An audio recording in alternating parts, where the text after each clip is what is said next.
70, 80, 90-an Kenangan Masa Lalu Channel.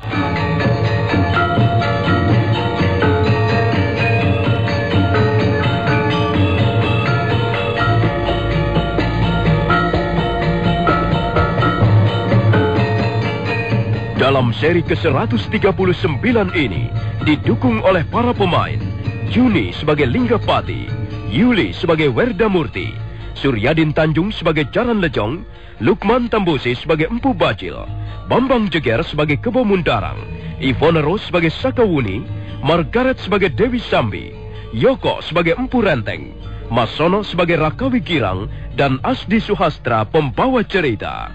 Selamat menikmati.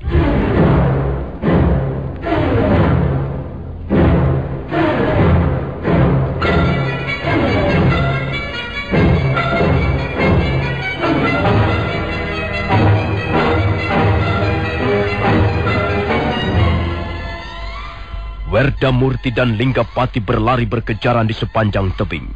Matahari tertutup kabut yang meluncur dari puncak Gunung Arjuna mengalir mengikuti arah angin yang menyapu lembah-lembah di bawah.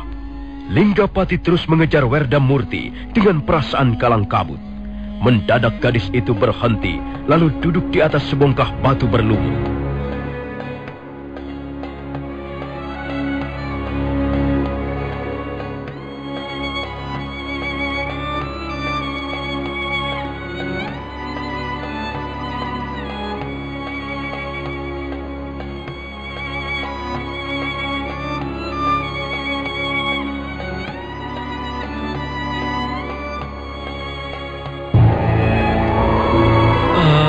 Werdamurti, oh, kau jangan pergi, Werdamurti.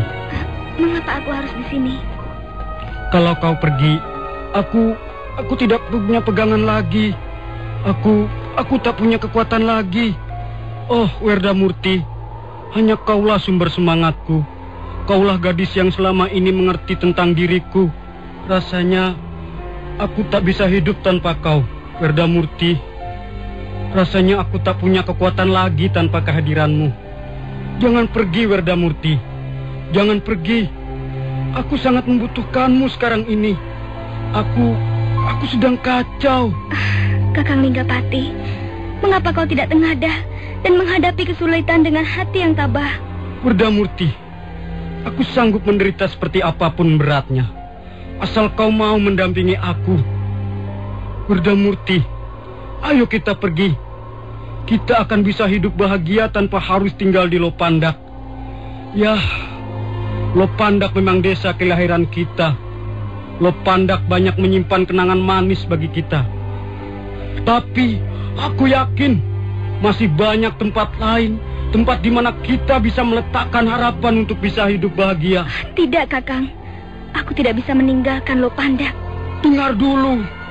Aku mempunyai seorang famili jauh di pesisir timur. Dia seorang nelayan. Kalau tidak salah, dia tinggal di desa Balunghura, di kaki Gunung Ringih. Kukira di sana cukup aman. Kita bisa menjadi nelayan dan aku akan membangun sebuah rumah sederhana. Kita akan menjadi suami istri yang bahagia. Kita akan segera mempunyai anak. Dan setelah sekian tahun berlalu, kita bisa menengok saudara-saudara kita di Lopandak. Tidak, Kakang. Aku tidak mau mengikuti impianmu. Impian? Ini bukan impian. Kalau kau setuju, kita bisa berangkat sekarang juga. Dan aku akan membuktikan bahwa gagasanku ini bukan impian kosong. Aku tak bisa tinggal di suatu tempat, sementara hatiku berada di tempat lain. Oh, kau jangan picik, Werdamurti. Mengapa kau masih mempertahankan tinggal di desa Lopandak? Kita bisa mencari pengalaman baru di tempat lain. Bagaimana aku bisa mengikuti meninggalkan Lopandak? Coba saja pikir, Kakang. Bagaimana aku bisa meninggalkan desa ini, sementara yang lain tetap tinggal dan berjuang? Aku tidak bisa hidup tenang dengan cara seperti itu, Kakang. Kita bisa saja menjadi nelayan, berkeluarga, lalu punya anak. Tapi bagaimana yang lain?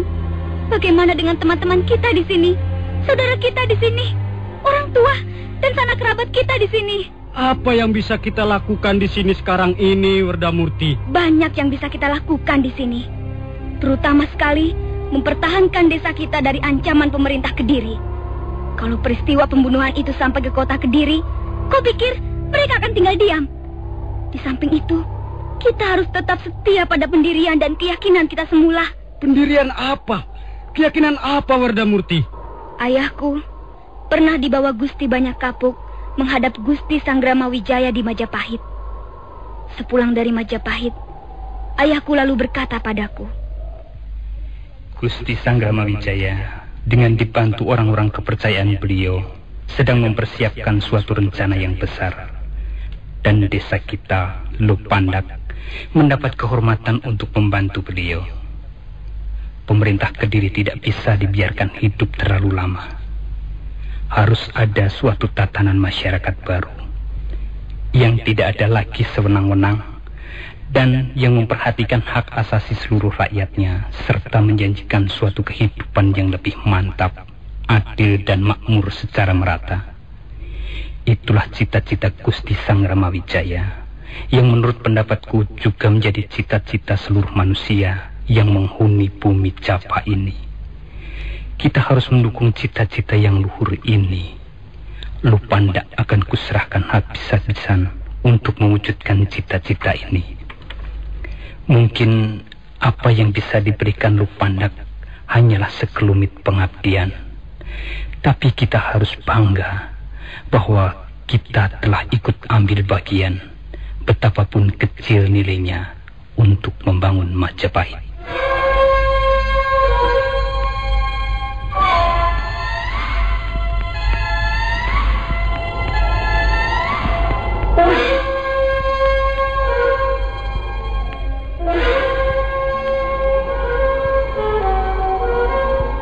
Itulah Kakang Linggapati. Itulah pendirian dan keyakinan kita. Dan kita harus setia pada keyakinan ini. Aku belum melihat kegunaannya mempunyai keyakinan dan pendirian seperti itu, Wardamurti. Kalau kita meyakini sesuatu, maka suatu ketika kita juga yang akan memetik buahnya. Tapi Wardamurti, kita tidak bisa menggantungkan seluruh harapan kita pada Majapahit. Mengapa tidak bisa? Majapahit itu desa kecil, belum ada apa-apanya. Bahkan boleh dikata Majapahit itu tidak pernah ada. Bagaimana kita akan mengorbankan segala milik kita untuk sesuatu yang tidak pernah ada? Kau keliru, Kakang. Majapahit sekarang ini memang sebuah duku kecil. Duku yang baru saja didirikan. Hutan tarik baru saja ditebas dan dijadikan lahan-lahan pertanian. Pokok-pokok kayu hutan juga belum seluruhnya kering. Tanaman jagung pun belum lagi kelihatan berbunga. Nah, apa yang bisa kita harapkan dari duku seperti itu? Masih lebih besar dan mantap duku Lopandak ini. Tunggu dulu, Kakang. Memang, duku Majapahit ibaratnya seekor anak banteng yang baru saja dilahirkan. Dia masih kelihatan lemah. Tapi betapapun lemahnya, dia adalah seekor anak banteng. Suatu ketika, dia akan menjadi banteng yang besar, yang ditakuti, yang sanggup melindungi daerah-daerah yang menjadi kekuasaannya, yang akan melindungi dan mengurus anak-anaknya dan mengusir jauh-jauh seekor harimau buas dari sarangnya. Itulah sebabnya kita harus percaya pada Majapahit. Walaupun sekarang ini Majapahit baru menjadi anak banteng. Aku belum bisa meyakini perumpamaanmu itu, Wardamurti. Aku belum bisa melihat Majapahit seperti anak banteng. Sekalipun Majapahit hanyalah duku kecil, tapi tangan-tangan yang bekerja di sana adalah tangan-tangan yang besar. Apa maksudmu, Wardamurti? Gusti Sanggrama Wijaya masih kerabat Singasari. Beliau terkenal sakti dan juga adil serta bijaksana. Beliau bekerja membangun Majapahit, dibantu tokoh-tokoh penting seperti Gusti Ranggalawe, Gusti Lembusora, Kebo Anabrang, Gusti Banyak Kapuk, dan yang lainnya. Bahkan Gusti Banyak Kapuk sudah kita kenal dengan baik semenjak beliau ditunjuk menjadi pelatih ilmu kanuragan di Lopandak. Tapi, ya, semua itu tergantung kau sendiri, Kakang. Aku tidak akan memaksa, juga tidak bermaksud membujuk atau mempengaruhimu. Kau bebas memilih. Tapi aku pun punya hak yang sama untuk menentukan pilihanku sendiri. Kalau kau tetap ingin mengucilkan dirimu dalam hutan, maka aku akan kembali lagi ke Lopandak. Aku akan bergabung dengan teman-teman kita, dengan saudara-saudara kita, dan orang tua kita.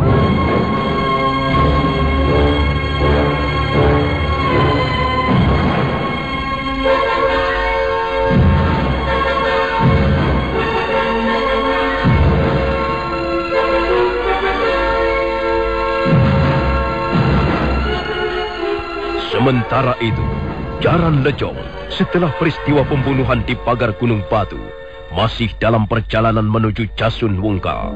Pendekar bekas rampok itu mengendarai kudanya bagaikan diuber setan. Beberapa orang prajurit Kediri yang berjaga di sepanjang jalan ke rumah Empu Bajil sampai melongo keheranan.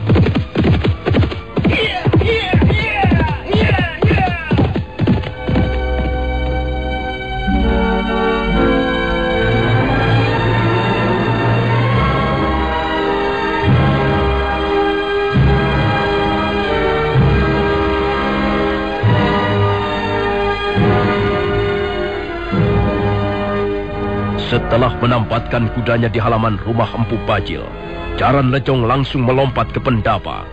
Di ruang pendapa, nampak Empu Bajil sedang berbicara dengan Kebo Mundarang. Hadir dalam pembicaraan itu Dewi Sambi, Empu Renteng dan Sakawuni. Mereka agak terkejut ketika melihat Jaran Lejong terkopoh-kopoh datang menghadap. Ampun Tuanku Bajil, saya akan melaporkan sesuatu yang sangat penting. Siapa dia, Kakang Bajil? Dia Jaran Lejong, Gusti Patih. Dia dan seorang temannya saya tugasi memimpin pasukan pengamanan di Jasun Wungkal dan sekitarnya selama saya berada di Kediri tempo hari. Ada apa, Jaran Lejong? Ampun Tuan Bajil, selama 2 hari ini saya dan Kakang Jaran Bangkal mengadakan perjalanan keliling ke desa-desa sekitar Jasun Wungkal. Kami kemudian sampai di desa di balik punggung Gunung Arjuno. Desa itu bernama Lopandak, Tuan.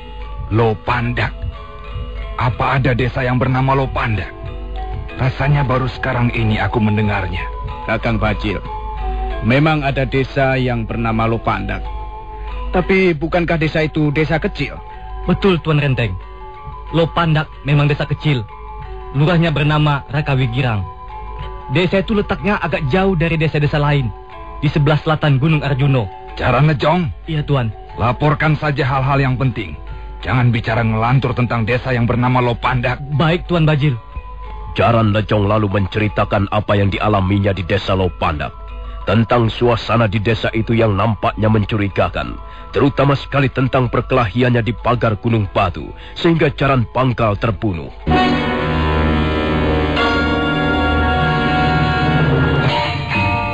Jaran Lejong? Iya Tuan. Kalau benar apa yang kau ceritakan itu, maka desa yang bernama Lopandak itu harus kita selidiki. Kebetulan sekali ada Tuan Kebo Mundarang. Bagaimana menurut pendapat Tuan mengenai peristiwa ini? Apa kira-kira ada hubungannya antara desa Lopandak dengan hutan tarik? Itu belum bisa dipastikan, Kakang Bajil. Karena itu benar pendapat Kakang Bajil. Kita terlebih dulu harus menyelidiki desa Lopandak ini. Kakang, bolehkah saya mengemukakan pendapat? Oh, silahkan Dewi Sambi. Yang lain, kalau ada yang ingin dikemukakan, silahkan bicara. Menurut pendapat saya, desa Lopandak harus diberi pelajaran. Warga desa itu sudah berani membunuh salah seorang pendekar golongan kita. Itu berarti mereka bersikap menentang pada pemerintah Kediri. Kalau hal ini dibiarkan, bisa merembet ke desa-desa yang lain. Iya. Pendapat itu cukup masuk akal juga. Tapi dalam hal ini, kita harus berhati-hati. Kita jangan sampai terjebak oleh perangkap yang dipasang oleh pihak-pihak yang tidak menyukai pemerintah Kediri. Maka kukira, tindakan yang paling tepat adalah mengadakan penyelidikan lebih dulu. Dan penyelidikan ini harus dilaksanakan secara diam-diam. Apakah Tuan sudah merencanakan sesuatu? Begini Kakang Bajil, aku membutuhkan seorang telik sandi. Yang kumaksudkan bukan telik sandi biasa. Orang itu harus masuk dan menyusup ke Lopandak secara diam-diam. Selanjutnya dia harus mengadakan penyelidikan secara cermat. Dia harus segera bisa menyimpulkan tentang peranan desa itu. Yang pertama harus diketahui dan yang paling penting ialah Adakah hubungan antara Lopandak dengan hutan tarik yang sekarang disebut-sebut sebagai Majapahit? Yang berikutnya ialah kegiatan apa saja yang dilakukan di Lopandak? Siapa saja yang berperanan? Apa peranannya? Dan apa yang mereka rencanakan? Tugas itu bukanlah tugas yang ringan, Tuan. Saya kira tugas itu tidak bisa diserahkan pada seorang telik sandi biasa. Itulah yang tadi kukatakan, Kakang Bajil. Orang yang dikirim haruslah orang yang mempunyai ilmu kanuragan cukup tinggi, berani dan cerdik, sehingga mampu menyusup tanpa diketahui orang-orang Lopandak. Di samping itu, dia juga harus belum terlalu dikenal. Nah, kukira kau bisa memikul tugas ini, Sakawuni. Bagaimana pendapatmu? Sepertinya tugas itu cukup menarik, Tuan Kebo Mundarang. Mengapa kau katakan menarik, Sakawuni? Ya, aku senang bekerja yang banyak tantangan. Ini bukan soal kesenangan. Ini tugas rahasia dan penting. Tuan Kebo Mundarang. Ada Pak Dewi Sambi. Kalau seandainya Tuan melimpahkan tugas itu pada saya akan dengan bangga menerimanya. Namamu lebih dikenal dibanding Sakawuni. Ini bisa merugikan usaha-usaha penyelidikan itu nanti. Dan kukira Kakang Bajil sangat membutuhkan tenagamu di sini. Benar, Tuan. Lebih baik Sambi bersama saya. Tugas ini lebih tepat kalau diberikan pada Sakawuni. Nah, kukira tak ada persoalan lagi. Sakawuni bisa berangkat secepatnya. Dan aku akan ke Kediri untuk melaporkan peristiwa Lopandak ini pada Gusti Ardaraja. Tapi ingat, Sakawuni, kami semua percaya padamu. Tugas ini merupakan tugas penting dan terhormat. Karena itu, kau jangan menyia-nyiakan tugas ini, apalagi mengkhianatinya. Kalau sampai terbukti kau tidak setia pada pemerintah Kediri, kau akan menjadi buron seumur hidupmu.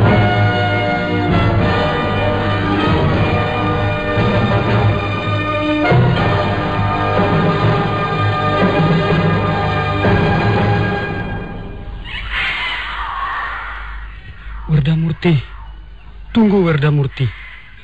Jadi kau benar-benar akan meninggalkan aku di sini? Bukan aku yang akan meninggalkanmu, Kakang. Tapi kau yang tak mau mengikuti aku. Werdamurti, baiklah. Aku akan mengikutimu kembali ke Lopandak.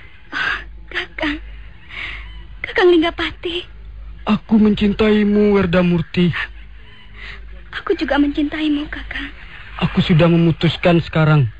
Apapun yang akan terjadi, aku harus bersamamu. Aku bersumpah, Werdamurti. Jangan, Kakang. Kau tidak perlu bersumpah. Aku sudah merasa lega dan bahagia kalau kau mau mengakui kesalahanmu dan mempertanggungjawabkan di depan Gusti Banyakapuk. Ya, Werdamurti. Aku memang salah. Dan aku harus bertanggung jawab. Werdamurti. Iya, Kakang. Apakah suatu ketika nanti kita akan berhasil mewujudkan cita-cita kita? Mudah-mudahan saja, Kakang. Sekarang ini belum saatnya membicarakan cita-cita pribadi. Kita harus berjuang keras membantu cita-cita yang lebih luhur. Kalau suatu ketika nanti ada sebuah negara yang bernama Majapahit, yang aman tentram, yang adil dan makmur, gemari Palo Jinawi, yang rajanya dan rakyatnya bersatu padu, apakah kau mau meminang aku, Kakang Linggapati? Oh, Werdamurti, aku sudah tidak sabar lagi menunggu saat-saat seperti itu. Kau harus sabar, Kakang. Kakang Linggapati. Kakang. Werdamurti.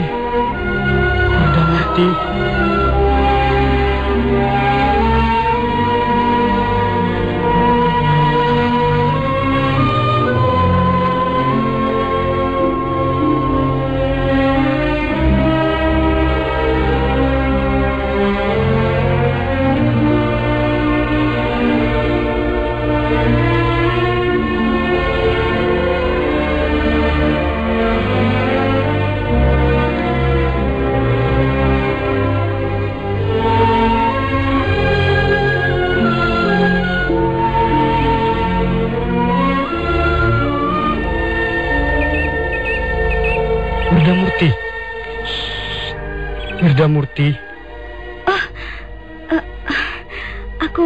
Aku rupanya tertidur ya, Kakang. Ya, kau tertidur di pangkuanku. Lihat, matahari sudah semakin condong ke arah barat. Iya, waktu cepat berlalu. Sudah sore.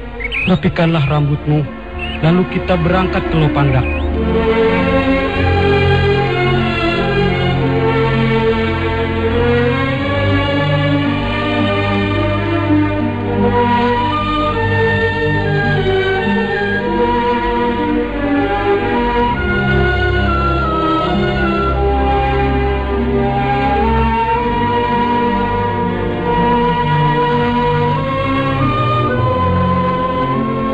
Matahari semakin turun ke batas cakrawala. Sinarnya lemah membelai pucuk-pucuk pohon randu. Beberapa ekor burung terbang melintas rendah, naik ke atas tebing, dan akhirnya lenyap di balik tanah yang berbukit-bukit. Werdamurti merasa lega dan bahagia. Linggapati akhirnya mau kembali ke Lopandak. Rapikan dulu rambutmu itu, Werdamurti. Setelah itu, mari kita bersama-sama kembali ke Lopandak. Kakang Linggapati, tolong kau rapikan rambutku ini. Rambutmu hitam sekali. Lemas, hitam dan berombak. Banyak gadis berambut hitam, lemas dan berombak. Tapi, bukankah Werdamurti hanya satu? Mana aku tahu, Kakang. Mungkin saja bagimu Werdamurti ada 2, 3, atau 4. Kalau Werdamurti ada 4, tentu akan sulit memilih salah satu di antara mereka.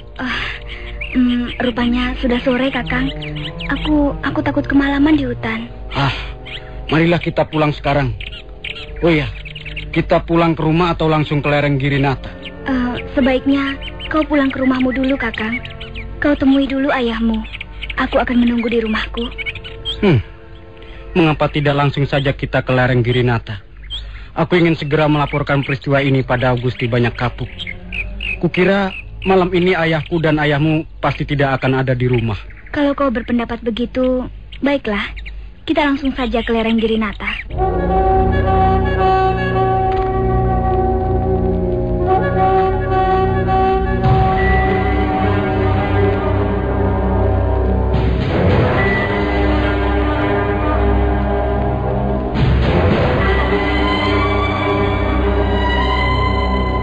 Lereng Girinata adalah tempat yang dirahasiakan sekali oleh warga desa Lopandak.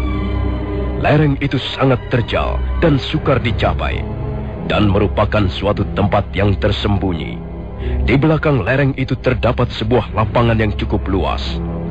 4 dinding batu yang tinggi terjal melindungi lapangan itu dari hembusan angin sepanjang musim. Di lapangan itulah, hampir setiap malam, Banyak Kapuk melatih ilmu kanuragan pada calon-calon prajurit Majapahit. Iya. Terus. Bagus. Terus. Awas. Perhatikan kaki, sikut, dan telapak tangan. Ayunkan kaki dengan kuat. Jangan ditahan. Tapi jaga terus keseimbangan. Iya, begitu. Terus. Bagus. Iya, bagus. Ya. Ya. Coba kau maju ke depan. Ya. Nah. Sekarang kau pasang kuda-kuda yang benar ya. Ya, begitu. Kau punya tulang-tulang yang bagus. Tapi kulihat gerakanmu masih agak canggung. Coba sekarang kau pukul aku. Jangan sungkan-sungkan. Ya. Kau pukul aku dengan seluruh kekuatanmu. Ayo. Cepat lakukan. Iya. Nah. Bukankah kentara sekali bahwa kau masih ragu untuk lontarkan pukulan? Kau tidak yakin akan kekuatan dan kemampuanmu sendiri. Hal itu bisa merugikanmu dalam setiap pertarungan. Musuh akan segera mengetahui kelemahanmu. Dan jika musuh sudah mengetahui letak kelemahan kita, sudah bisa membaca gerakan kita, maka artinya kita sudah kalah sebelum pertarungan selesai. Perhatikan ini baik-baik. Nah, sekarang coba. anak-anak dari desa Lopandak berdiri di sebelah sana. Ya, sana. Ya. Anak-anak dari Hambal di sebelahnya. Nah, kalian anak-anak dari Kapulungan di sebelah timur. Ya. Anak-anak dari Pajarakan, Pongging dan Jongan di sebelah barat. Gusti. Ada apa, Kekak Salih? Mengapa kau datang terlambat? Hamba ditahan Ki Lurah Rakawigirang, Gusti. Ditahan bagaimana maksudmu? Hamba disuruh melaporkan pada Gusti Banyak Kapuk. Sekarang Ki Lurah menunggu Gusti di luar. Katanya ada berita penting yang akan beliau sampaikan pada Gusti. Loh, mengapa tidak kau suruh masuk saja? Entahlah, Gusti. Beliau tidak mau masuk. Katanya berita ini agak rahasia sifatnya. Begitu. Baiklah. Nah, kalian boleh istirahat sebentar. Nanti latihan jurus berikutnya akan kita mulai lagi. Ya, sekarang kalian boleh latihan sendiri-sendiri jurus yang sudah aku ajarkan kemarin dan kemarin lusa.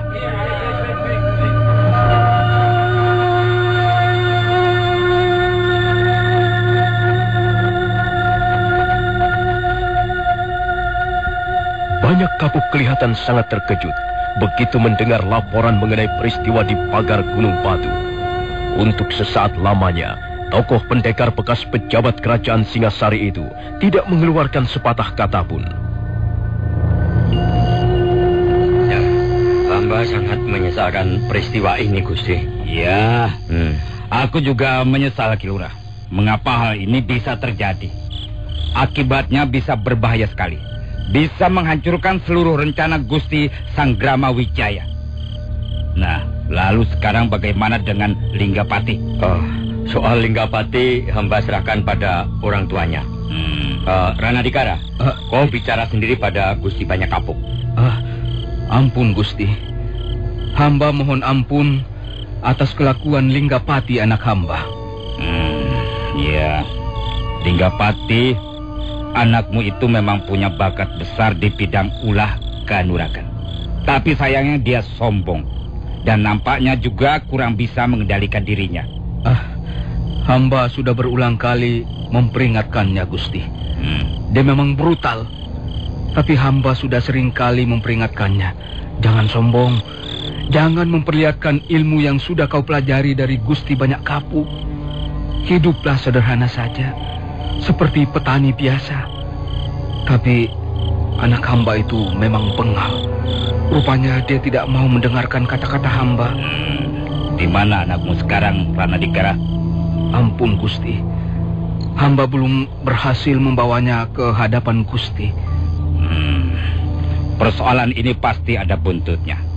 Jaran Lejong pasti melaporkan pada pimpinannya. Baik.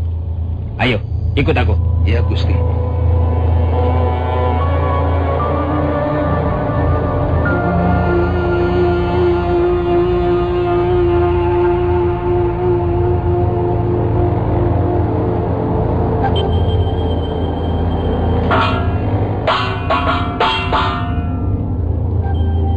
Coba kalian dengarkan baik-baik. Malam ini ada berita yang sungguh-sungguh tidak menggembirakan untuk kita semua. Baru saja Ki Lurah Rakawigirang melaporkan padaku. Linggapati, anak Ranadikara, dan 8 orang temannya telah melakukan kesalahan yang amat besar yang bisa membahayakan kita semua. Bahkan bisa membahayakan kedudukan Gusti Sanggrama Wijaya di Majapahit. Linggapati dan 8 orang temannya itu telah berani melanggar larangan yang sudah berkali-kali kukatakan di tempat ini. Mereka telah lupa diri. Mereka telah terbawa nafsu hingga timbullah pertumpahan darah. Linggapati dan teman-temannya itu telah berani mencegat 2 orang pendekar Kediri dan menyerang mereka di pagar Gunung Batu. Nah, akibatnya 9 orang menemui ajalnya, termasuk salah seorang di antara 2 pendekar Kediri itu. Ya, kejadian ini benar-benar sangat kusesalkan. Dan sekarang Linggapati kabur. Nah, bukankah ini sikap seorang pengecut?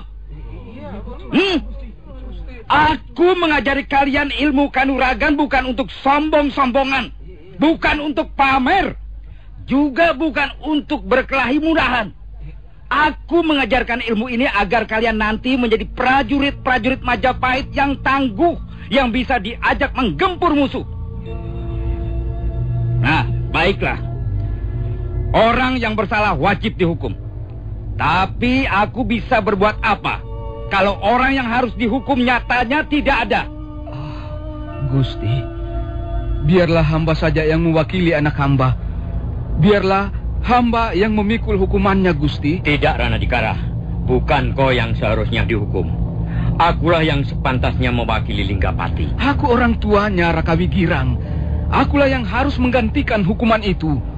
Perbuatan tercela yang dilakukan anak adalah menjadi tanggung jawab orang tuanya. Tapi ingat, Ranadikara, aku kepala desa Lopandak. Akulah yang harus bertanggung jawab atas warga desa ini. Aku lebih berhak mewakili anakmu, Ranadikara.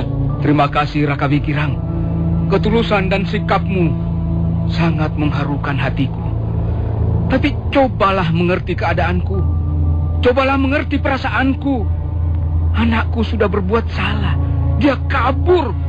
Dan sekarang orang lain yang harus menanggung akibatnya. Aku bukan orang lain, Ranadikara. Aku kepala desamu. Akulah yang harus bertanggung jawab atas segala peristiwa yang terjadi di Lopandak. Tidak, Raka Wigirang. Lebih baik aku mati daripada harus menyaksikan kau dihukum gara-gara anakku. Oh, Gusti, biarlah hamba saja yang mewakili anak hamba, Gusti. Hukumlah hamba, orang tua yang tidak becus mendidik anak ini. Hukumlah hamba, kalau perlu bunuhlah hamba. Tidak, jangan ayah.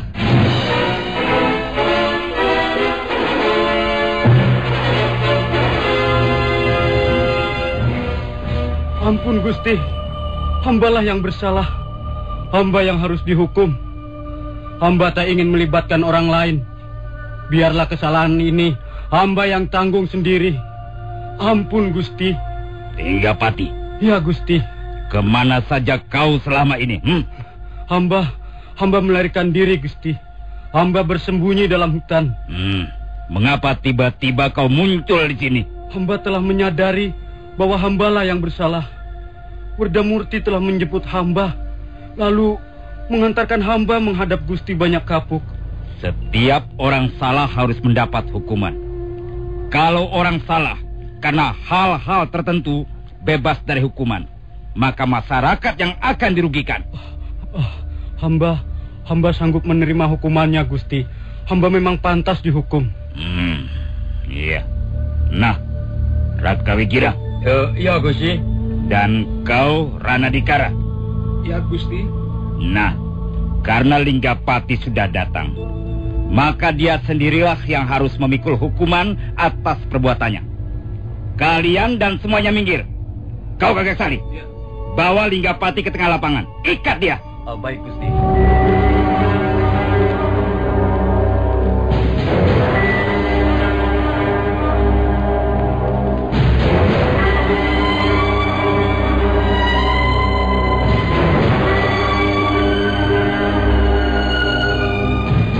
Seorang pemuda berbadan kekar segera membawa Linggapati ke tengah lapangan.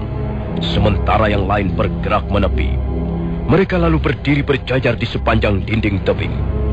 Linggapati diikat di sebuah tonggak kayu. Inilah contoh seorang calon prajurit yang tidak baik. Dia sombong. Dia tidak mampu mengendalikan diri sehingga merugikan banyak orang. Dia telah melakukan kesalahan berat. Karena itu harus dihukum. Dia harus dicambuk 100 kali.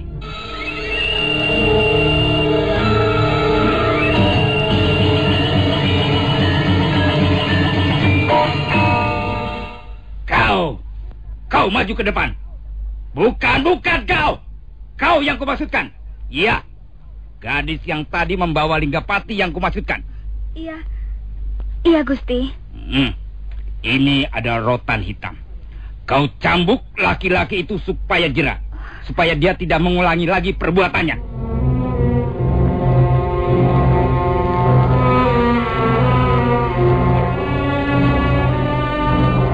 Werdamurti terkejut. Dia memang yang membawa Linggapati ke lereng Kirinata untuk diserahkan pada banyak kapuk. Dia juga sangat mencela tindakan laki-laki pacarnya itu. Tapi dia sama sekali tidak menduga bahwa dialah yang ditugaskan menjadi algojonya. Banyak kapuk sendiri memilih Werdamurti karena dia bermaksud meringankan hukuman Linggapati. Dia sengaja memilih algojo seorang gadis supaya cambukannya tidak terlalu menyakitkan. Bagaimana? Kau terima tugas ini? Hamba akan menjalankan tugas dengan sebaik-baiknya, Gusti. Bagus, bagus. Nah, kerjakan. Werdamurti menerima cambuk yang berupa sebuah rotan berwarna hitam legam. Biasanya, seorang laki-laki yang kuat sekalipun tidak akan tahan dicambuk 100 kali. Sebelum mencambuk, Werdamurti mendekati Linggapati. Aku harus menghukummu, Kakang. Lakukanlah, Werdamurti. Lakukanlah. Cambuklah aku dengan baik. Cambuklah Linggapati dengan keras. Kau jangan lagi memandang aku sebagai Linggapati yang selama ini kau kenal baik. Pandanglah aku sebagai seorang penjahat yang memang pantas dihukum. Ayo cambuklah aku, Werdamurti. Baiklah, Kakang. Mudah-mudahan kita bisa belajar banyak dari peristiwa ini. Werdamurti lalu mundur 3 langkah. Dan kemudian...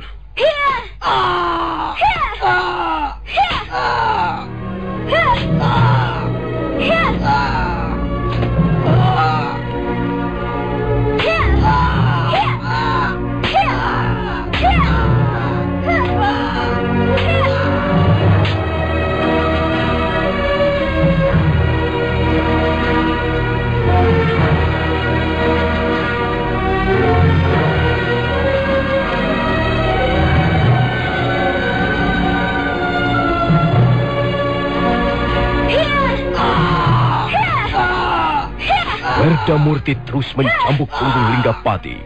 Kini rotan hitam itu sudah mulai menyobek kulit Linggapati. Darah mulai merembes keluar. Linggapati merasakan sakit yang luar biasa. Sampai tubuhnya bergoyang-goyang dan wajahnya mengkerut. Werdamurti menggigit bibirnya setiap kali mendengar Linggapati menjerit kesakitan. Aku harus melakukannya, Kakang. Terus, cambuklah aku, Werdamurti. Jangan bimbang, cambuklah aku. Maafkan aku, Kakang. Bukan kau yang kucambuk, tapi perbuatanmu, kesalahanmu. Ya, cambuklah lebih keras lagi. Aku memang laki-laki yang bodoh. Aku pantas dicambuk oleh gadis yang paling kucintai. Cambuklah lebih keras lagi, Werdamurti. Kakang, tentu sakit sekali rasanya. Tentu pedih sekali rasanya punggungmu. Tidak, Werdamurti. Cambukanmu terasa nikmat. Cambukanmu seperti belayan tanganmu yang mencuci bersih dosa-dosaku. Mendadak, Werdamurti berhenti mencambuk dan gadis itu menjatuhkan dirinya.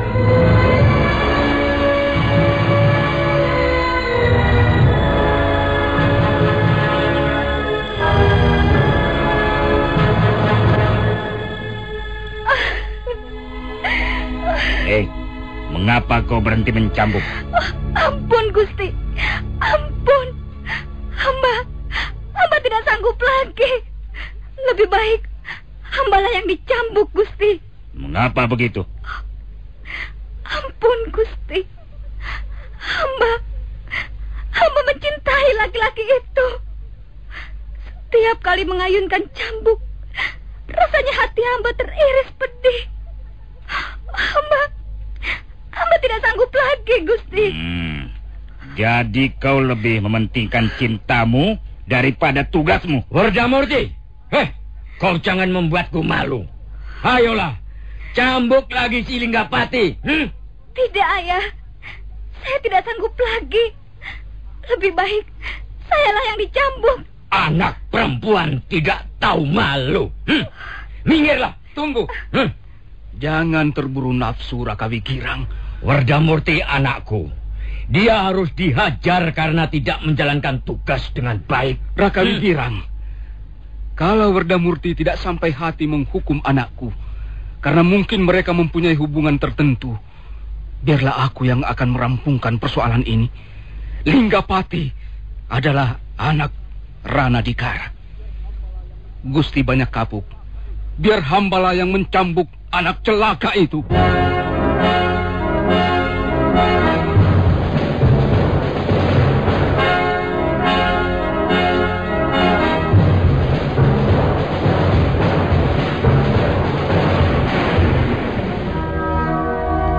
Suasana di lapangan menjadi hening dan sepi. Ranadikara segera melompat, dan sekejap kemudian, saudara pendengar, silakan menunggu seri berikutnya. Sampai jumpa.